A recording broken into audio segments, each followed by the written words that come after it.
ఇద్దరు ఐక్యపడుతున్నారు. ఇద్దరు ఐక్యమై దేవుడు స్థుతిస్తున్నారు ఈ రోజున. ఇది అద్భుతం. ఈ అద్భుతానికి మీరే సాక్ష్యం. కావున ఈ సమయాన కుటుంబం గురించి ధ్యానించే ముందు ఈ కీర్తనతో దేవుడు స్థుతిద్దాం. ఎక్కడెక్కడో పుట్టి ఎక్కడెక్కడో పెరిగి, ఎక్కడెక్కడో పుట్టి ఎక్కడెక్కడో పెరిగి, చక్కనైన పంటగా ఇతరతగు ప్రేమితో దేవుని సుచిత్రం. ఇది సృష్టిలో విచిత్రం, దేవుని సంకల్పం. ఇది సృష్టిలో విచిత్రం.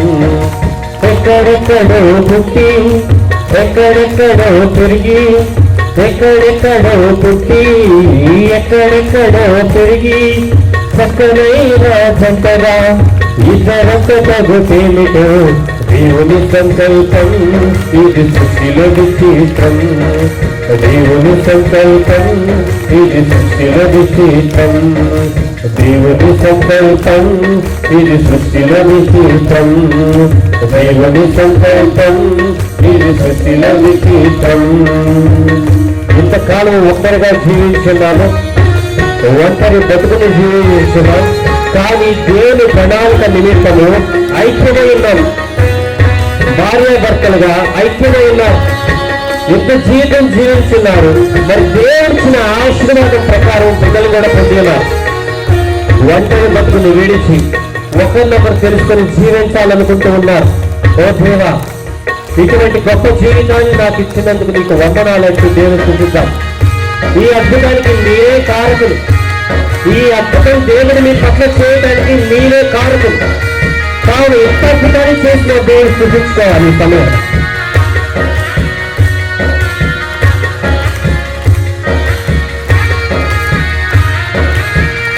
ఒంటరి బ్రతుకును విడిచెదరే, ఒకరి కొరకు ఒకరు బ్రతికెదరే. ఒంటరి బ్రతుకును విడిచెదరే, ఒకరి కొరకు ఒకరు బ్రతికెదరే.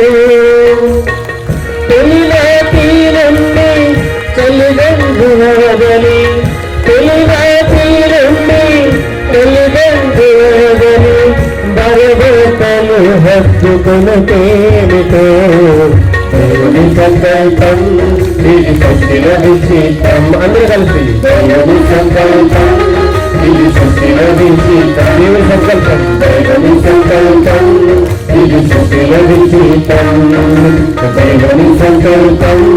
ఇది సృష్టిలో విచిత్రం. ఎక్కడెక్కడో పుట్టి ఎక్కడెక్కడో పెరిగి, ఎక్కడెక్కడో పుట్టి ఎక్కడెక్కడో పెరిగి, చక్కనైన జంటగా ఇతరతగు ప్రేమితో దేవుని సంకల్పం. ఇది సృష్టిలో విచిత్రం, దేవుని సంకల్పం.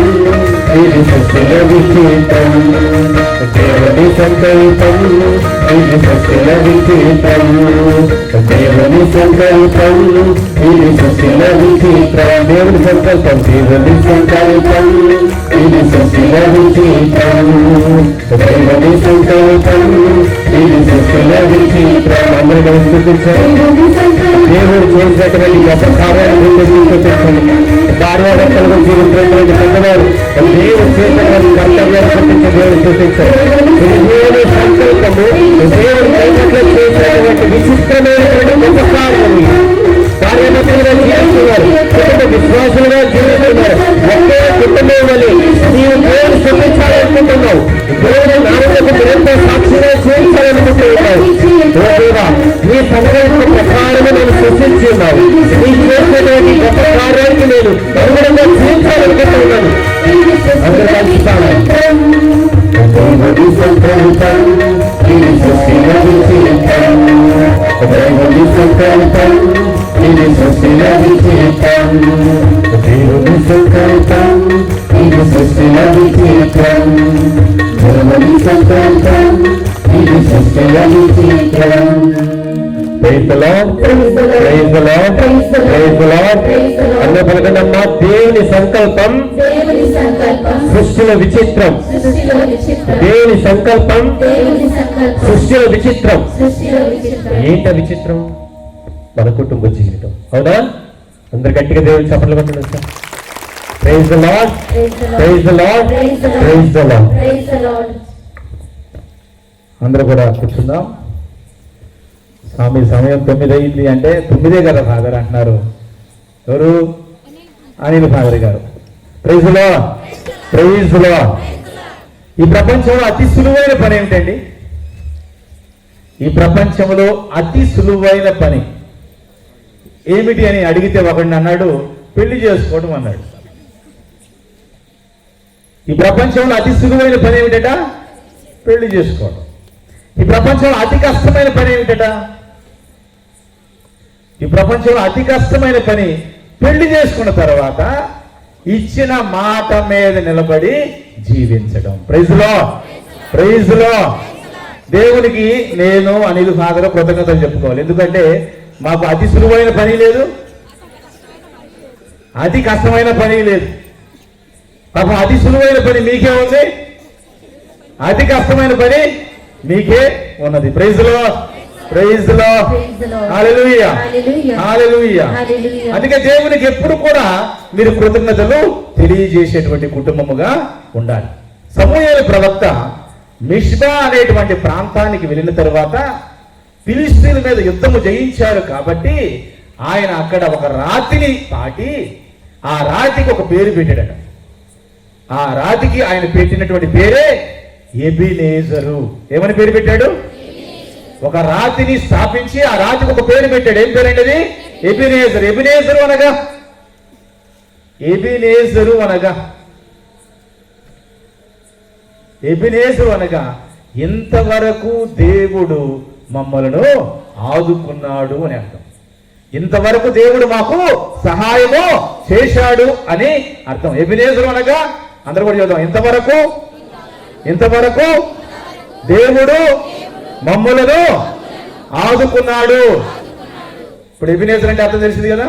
ఓకే, మరి ఇంతవరకు దేవుడు మనల్ని ఆదుకుంటే ఇప్పుడు ఆదుకోడా? ఇంతవరకు దేవుడు మనకు సహాయం చేస్తే ఇప్పుడు మనకు సహాయం చేయడా?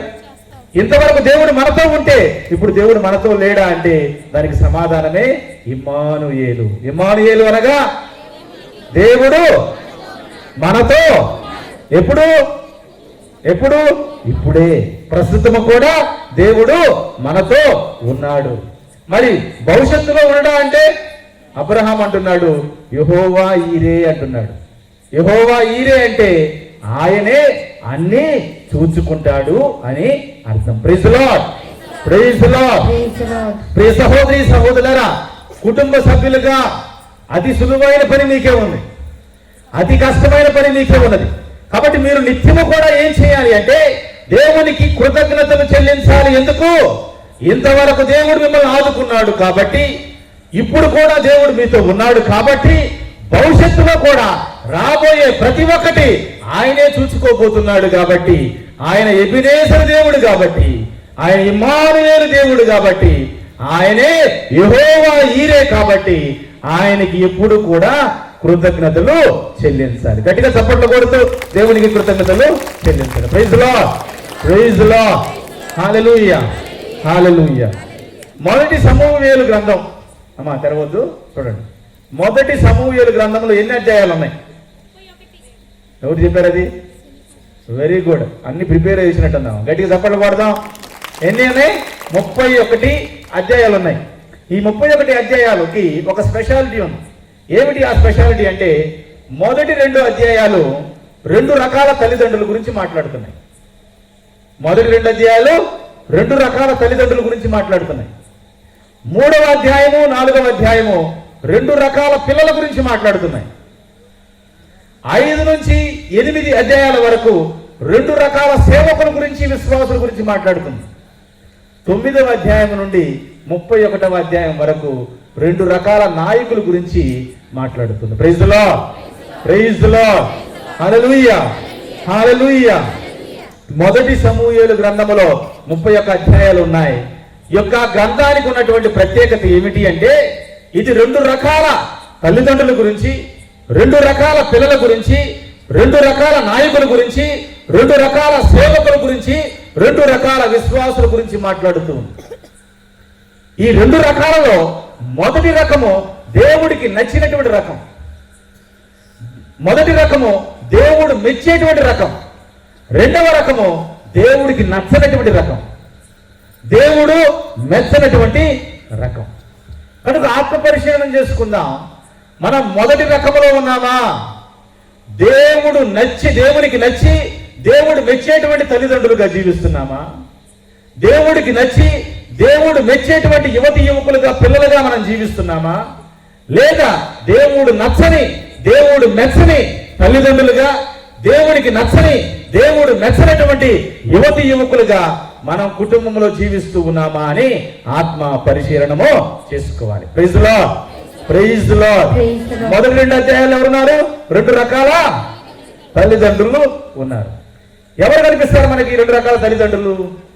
మొదటి సమూయేలు గ్రంథములో ఎల్కానా అన్న, ఎల్కానా అన్న ఒక తల్లిదండ్రులు. మరి వీరిరువు కూడా దేవుడు మెచ్చినటువంటి, దేవుడికి నచ్చినటువంటి తల్లిదండ్రులు వీళ్ళు. మరి దేవుడికి నచ్చని తల్లిదండ్రులు ఎవరు? దేవుడికి నచ్చని తల్లిదండ్రులు ఎవరు?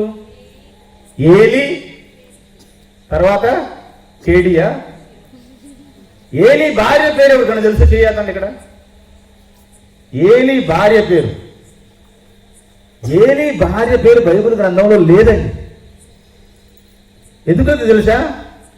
పాపం ఏలి భార్య పేరు ఉండటానికి కూడా బైబిల్ గ్రంథంలో అర్హత లేదు కాబట్టి, ఆమె అంత భక్తియుతంగా జీవించలేదు కాబట్టి, ఒక మంచి తల్లిగా లేదు కాబట్టి ఆమె పేరు లేదు. కానీ ఇక్కడ చూస్తే ఎల్కానా, హన్న, ఈ ఇద్దరు తల్లిదండ్రుల పేరు ఉన్నది. కనుక ఎల్కానా అన్నలాగా దేవుడికి నచ్చి మెచ్చేటువంటి తల్లిదండ్రులుగా నువ్వు ఉన్నావా? ఏలి విశ్వాసే, ఏలి మంచి ప్రవక్తే, కానీ కుమారులను సరైనటువంటి మార్గంలో పెంచలేకపోయాడు. అందుకే ఏలి అర్ధాంతరంగా మరణించాడు. Praise the Lord, praise the Lord. మరి 2 రకాల యువతి యువకుల గురించి అక్కడ చూస్తే, మంచి యువకుడు ఎవరు మనకు కనిపిస్తున్నాడు? సమూయేలు. అటు చూస్తే ఏలి కుమారుల పేర్లు ఏంటండి? ఏలి కుమారుల పేర్లు మీ అందరికి బాగానే అనిపిస్తుందా? నాకెందో ఓప్ని, ఫినేహాసు. ఓప్ని, ఫినేహాసు చెడ్డ యువతి యువకులు, చెడ్డ పిల్లలు. కానీ సమూయేలు మంచి బాలుడు, మంచి యువకుడు. కాబట్టి ఎంత మంచివాడంటే బైబిల్ గ్రంథంలో ఆయన పేరు మీద 2 గ్రంథాలు వచ్చినాయి. అంత ముందు చూస్తే ఏలి కుటుంబం అత్యున్నతమైనటువంటి కుటుంబం. ఏలి ఒక పెద్ద ప్రవక్త, ఎంతో ప్రఖ్యాతి గాంచినటువంటి కుటుంబం, సమాజంలో ఎంతో గౌరవించదగినటువంటి కుటుంబం. ఎవరిది? ఎల్కానా అన్న కుటుంబము కాదు, ఏలి కుటుంబం. ఏలి కుటుంబము పెద్ద కుటుంబం. ఎల్కానా అన్న కుటుంబం దీనమైన కుటుంబం, తినడానికి తిండి లేనటువంటి కుటుంబం, సరిగా ఏమీ లేదు కుటుంబంలో, పిల్లలు కూడా లేరు. అందుకే అన్న గొడ్రాయినటువంటి అన్న దేవాలయంలోనికి వచ్చి కన్నీటితో ప్రార్థన చేసింది. కన్నీటితో ప్రార్థన చేస్తూ ఏం కోరుకున్నది? పిల్లలు కావాలని కోరుకుందా? కుమారుడు కావాలని కోరుకుందా? పిల్లలు కావాలని అడవలేదు, అయ్యా నాకు ఒక కుమారుణ్ణి ప్రసాదించు అని. ఎందుకో తెలుసా? ఎందుకు అంటే ఓప్ని, ఫినేహాసు, ఏలి కుమారులైనటువంటి ఓప్ని, ఫినేహాసు దేవాలయానికి వచ్చేటువంటి వాళ్ళతో అసభ్యంగా ప్రవర్తిస్తున్నారు. అప్పుడు ఆమె అది చూసినటువంటి ఆవిడ కన్నీటితో ప్రార్థన చేస్తూ ఉంటుంది, అయ్యా నాకంటూ ఒక కుమారుణ్ణి ఇస్తే, నాకు కలిగినటువంటి కుమారుణ్ణి ఇదిగో ఈ ఓప్ని, ఫినేహాసు లాగా పెంచను, నీ సన్నిధానంలో పవిత్రంగా ఉండే విధంగా, పరిశుద్ధంగా ఉండే విధముగా అందరూ కూడా నా కుమారుణ్ణి చూసి ఇదిగో బిడ్డంటే ఎలా ఉండాలి, కుమారుడు అంటే ఎలా ఉండాలి అని అనుకునే విధంగా నేను నా కుమారుణ్ణి పెంచుతాను అని. అందుకే నాకు కుమారుణ్ణి ఇవ్వయ్యా, నేను ఎలా పెంచుతానో తెలుసా నీకు అని కుమారుడు కావాలని ఆమె ప్రార్థన చేసింది. కనుక ప్రియ సహోదరుడు, ప్రియ సహోదరి, అంతకుముందు గత చరిత్ర చూస్తే ఏలీ కుటుంబం ఎక్కడో ఉంది. కానీ వీళ్ళ కుటుంబం చూస్తే ఊరు పేరు లేనటువంటి కుటుంబం. కానీ ఇప్పుడు ప్రస్తుతానికి చూస్తే అసలు సమూయేలు పేరు మీద 2 గ్రంథాలు ఉన్నాయి. ఏలీ మీద ఒక గ్రంథము కూడా లేదండి. ఏలీ భార్య పేరు కూడా లేదండి. అసలు ఏలీ వంశం ఏమో అయిపోయిందో కూడా మనకు బైబిల్ గ్రంథంలో తెలియదండి. కనుక ప్రియ సహోదరి ఒకవేళ అనుకుంటున్నామేమో ప్రస్తుతానికి నాకు ఆస్తులు అంతస్తులు ఉన్నాయి, ఇదిగో మేము అందరికంటే ఉన్నతమైనటువంటి కుటుంబంగా ఉన్నాం కాబట్టి భయభక్తులు లేకుండా, విశ్వాసం లేకుండా, గర్వంతో విర్రవీగుతో దేవునికి వ్యతిరేకమైనటువంటి కార్యక్రమాలు చేస్తూ, సంఘానికి వ్యతిరేకమైన కార్యక్రమాలు చేస్తూ జీవిస్తున్నామేమో. ఏలీ కుటుంబాన్ని ఆదర్శంగా చూసుకో.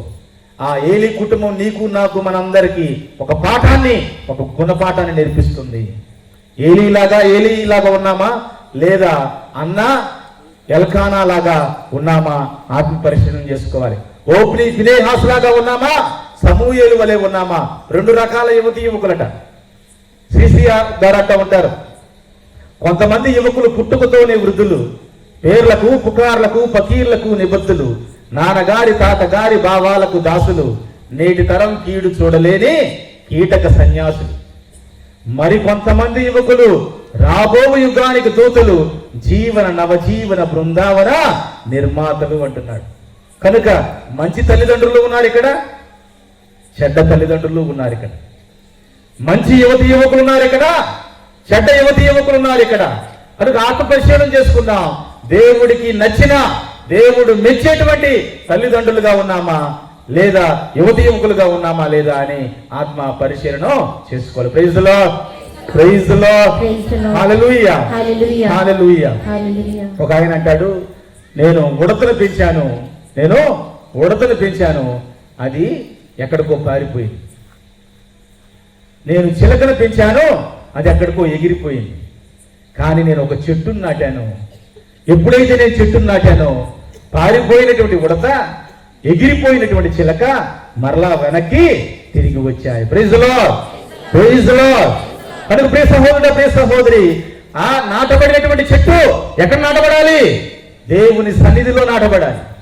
దేవాలయంలో నాటబడినట్లయితే పారిపోయినటువంటి నీ కుమారులు కుమార్తెలు, పాడైపోయినటువంటి నీ కుమారులు కుమార్తెలు, ఎగిరిపోయినటువంటి నీ కుమారులు కుమార్తెలు, నువ్వు దేవుని సన్నిధానంలో ఒక చెట్టును నాటితే, విశ్వాసముతో ఎదురు చూస్తూ ఉంటే, దేవుడు మరలా వారిని వెనక్కి తీసుకొని వస్తాడు. Praise the Lord, praise the Lord. కుటుంబము అంటే తల్లిదండ్రులను ప్రేమించేదిగా, బిడ్డలను పర్యవేక్షించేదిగా దేవుడు ఏర్పరిచినటువంటి ఒక గొప్ప వ్యవస్థ. ఆ గొప్ప వ్యవస్థ ఈరోజు పెద్ద అవస్థగా తయారైంది. 100 ఏళ్ల మంట కాస్త 100 ఏళ్ల పంటగా తయారైంది. పెళ్ళేమో ఘనంగా చేసుకుంటున్నాం, కాపురాలు మాత్రం ఘనంగా చేయలేకపోతాం. Praise the Lord, praise the Lord. కుటుంబాన్ని ఇంగ్లీష్లో ఏమంటారండి? చెప్పండి, ఏమంటారు? స్పెల్లింగ్ చెప్పండి. ఇది వాడికి తెలుసు, చూసారా? చెప్పు, నువ్వు గట్టిగా చెప్పు, ఏమంటారు? FAMILY. కుటుంబాన్ని ఫ్యామిలీ అంటారు. ఎఫ్ అంటే FA అంటాం కదా. ఎఫ్ అంటే ఫాదర్, ఏ అంటే అండ్ అంటే ఇదిరా మరియు. Okay, father and. ఎం అంటే mother, father and mother. I అంటే ఐ, ఎల్ అంటే లవ్, వై అంటే యు. ఫ్యామిలీ అంటే father and mother, I love you. కుటుంబము అంటే ఎవరికి ఐ లవ్ యు చెప్పాలి? అమ్మకి నాన్నకి నేను ప్రేమిస్తున్నాను అని చెప్పేదే కుటుంబం. అందుకే తల్లిదండ్రులను ప్రేమించేదిగా, బిడ్డలను పర్యవేక్షించేదిగా ఒక బాధ్యత కలిగినటువంటి వ్యవస్థ కుటుంబం. కానీ మనందరం ఎవరికి ఐ లవ్ యు చెబుతున్నాం? ఎవరన్నా డైలీ నేను లేచి మా అమ్మకి ఐ లవ్ యు చెబుతానని వాళ్ళు చేతులు ఎత్తండి. ఇక్కడ ఉన్నారు కదా, మీ పిల్లలు పక్కనే ఉండారుగా. మీరు అబద్ధం చేస్తే వాళ్ళు చెబుతారు పక్కనే. నేను రోజు మా అమ్మకి మా నాన్నకి ఐ లవ్ యూ చెబుతానండి అన్నవాళ్ళు ఎవరు ఉండారు ఇక్కడ? వాడు పొడ్డాడు, వాడు 4 సంవత్సరాలు ఉన్నాడు, చెబుతున్నాడేమో. అరే ఇంకా టైం ఉందరా బాబు నీకు. ఎవరు లేరండి? ఉంటే చేతులు ఎత్తండి. అమ్మకి నాన్నకైతే చెప్పండి. నువ్వు చదువుతున్నావా? మీ అబ్బాయి చదువుతాడా? ఏడు మీ అబ్బాయి? ఎవరు? ఈడేనా? వాడేనా? నువ్వమ్మా? అరే నిజంగా చదువుతున్నావా రోజు? నిజం చెప్పు, నిజం చెప్పు. చదువుతావా? ఎవరికి చదువుతావు? ఎవరికి చదువుతున్నావు అన్న? ఎవరికి? మమ్మీకి, డాడీకి? డాడీకి అప్పుడప్పుడు చదువుతావు కదా, రోజు చెప్పడు కానీ అప్పుడప్పుడు పాకెట్ మనీ ఇస్తే చదువుతాడు. ప్రైజ్ లో, ప్రైజ్ లో. పిల్లలు గుర్తుపెట్టుకోండి, మీరు ఐ లవ్ యూ చెప్పాల్సింది పక్కింటి వాళ్ళకి కాదు. మీరు ఐ లవ్ యూ చెప్పాల్సింది ఫోన్లో బంగారం ఐ లవ్ యూ చెప్పడం కాదు. ఫ్యామిలీ అంటే ఏంటి? అమ్మకి నాన్నకి ఐ లవ్ యూ చెప్పండి. తర్వాత తల్లిదండ్రులు ఎవరికి చెప్పాలి? తల్లిదండ్రులు పిల్లలకి ఐ లవ్ యూ అని చెప్పకపోయేసరికి ఎక్కడన్నా ఎవడన్నా ఐ లవ్ యూ చెప్పేసరికి అమ్మో వీళ్ళకి తడిసిపోతున్నారు. ఏ తండ్రి అయితే కూతురికి ఐ లవ్ యూ చెబుతాడో, ఏ తల్లి అయితే కొడుక్కి ఐ లవ్ యూ చెబుతుందో వాళ్ళు బయట ఐ లవ్ యూ కోసం వెతుక్కోరు. కనుక ప్రియ సహోదరుల సహోదరులారా, మీ కుటుంబాన్ని మీరు ప్రేమించండి. తల్లిదండ్రులు బిడ్డలకి ఐ లవ్ యూ చెప్పండి, బిడ్డలు తల్లిదండ్రులకి ఐ లవ్ యూ చెప్పండి. ఎందుకంటే దేవుడు ఆ లవ్ చెప్పునే మన శత్రువులై ఉన్నప్పటికీ, బలహీనులుగా ఉన్నప్పటికీ, పాపాత్ములమై ఉన్నప్పటికీ ఆయన మనల్ని ప్రేమించాడు. ఆ ప్రేమ చొప్పునే తన ప్రాణాన్ని త్యాగము చేశాడు. Praise the Lord, praise the Lord. ఒక నిర్ణయం తీసుకుందామా ఈ రోజు? ఎవరైనా చెబుతారా? పిల్లలకు కష్టమేమో, తల్లిదండ్రులు పిల్లలకు చెబుతారా? ఇది మీకే ఉపయోగం, నాకేం ఉపయోగం లేదు. అరిచి గొంతుపోవడం తప్పితే మీకే ఉపయోగం. మీ పిల్లలకి ఐ లవ్ యూ చెప్పండి. రేపు కాలేజీలో ఎవడైనా ఐ లవ్ యూ చెబితే మీ అమ్మాయి అంటది, ఒరే డైలీ మా నాన్న చెబుతాడు రా, ఇదేమి కొత్త ఏమి కాదు. నువ్వు ఎప్పుడైతే మీ అమ్మాయికి ఐ లవ్ యూ చెప్పలేదు, వాడు ఐ లవ్ యూ చెప్పగానే ఆ పిల్లకి ఏదో వింతగా ఉంటది, కొత్తగా ఉంటది. ఐ లవ్ యూ టూ అంటది. Praise the Lord, praise the Lord. Hallelujah, hallelujah. కుటుంబం అంటే తల్లిదండ్రులను ప్రేమించేదిగా, బిడ్డలను పర్యవేక్షించేదిగా బాధ్యత కలిగినటువంటి వ్యవస్థ. మరి ప్రియ సహోదరి సహోదరులారా, మరి ఈ కుటుంబంలో అడుగు పెట్టాలంటే ఏం చేయాలి? సరే, మరొక ప్రశ్న, పునీతుడు కావాలంటే ఏం చేయాలి? ఇప్పుడు ఒక వ్యక్తి పునీతుడు కావాలంటే ఏం చేయాలి? మంచి జీవితం జీవించాలి. ఇంకా ఏం చేయాలి? పునీతుడు కావాలంటే అనిల్ ఫాదర్ ఏం చేయాలి? ఒక వ్యక్తి పునీతుడు కావాలంటే ముందు చచ్చిపోవాలి. అవునా కదా? చనిపోకుండా ఎవరిని పునీతుడు చేయరు. ఒక వ్యక్తి పునీతుడు కావాలంటే ముందు చచ్చిపోవాలి. చచ్చిపోయిన తర్వాత ఆ ప్రాసెస్ అంతా